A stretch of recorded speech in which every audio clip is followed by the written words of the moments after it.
पाहताय JB TV news. बातमीत सत्यता हीच आमची ओळख। तरडी परिसरात महिलेचा विनयभंग आरोपी ताब्यात, संतप्त ग्रामस्थांचा पोलीस वाहनाला घेराव।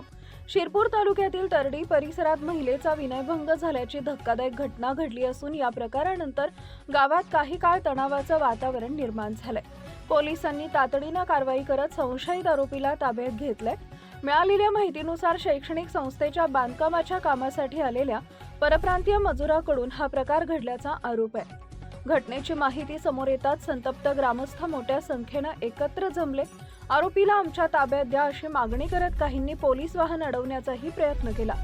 आरोपीला सोपवले नाही तर वाहन जाऊ देणार नाही असा पवित्रा जमावानं घेतल्यानं परिस्थिती अधिक चिघळण्याची चिन्ह दिसत होती। वेळीच हस्तक्षेप करत पोलिसांनी नागरिकांची समजूत काढली आणि परिस्थिती नियंत्रणात आणली। वाढता तणाव लक्षात घेता परिसरात बंदोबस्तही वाढवण्यात आला। दरम्यान या प्रकरणी थाळनेर पोलीस ठाणे इथं आरोपींविरुद्ध विनयभंगासह अॅट्रॉसिटी कायद्याअंतर्गत गुन्हा दाखल करण्यात आला आहे।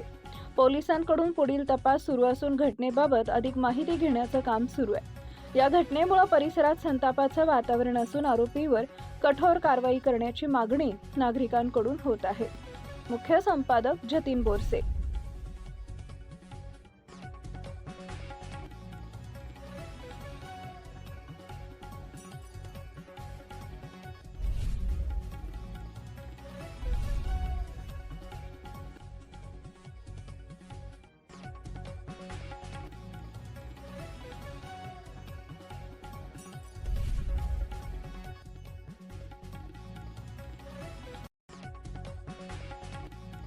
आपल्या परिसरातील महत्त्वाच्या बातम्या पाहण्यासाठी आजच आमच्या जेबी टीव्ही न्यूज चॅनलला YouTube वर सबस्क्राइब करा आणि बेल आयकॉन प्रेस करा।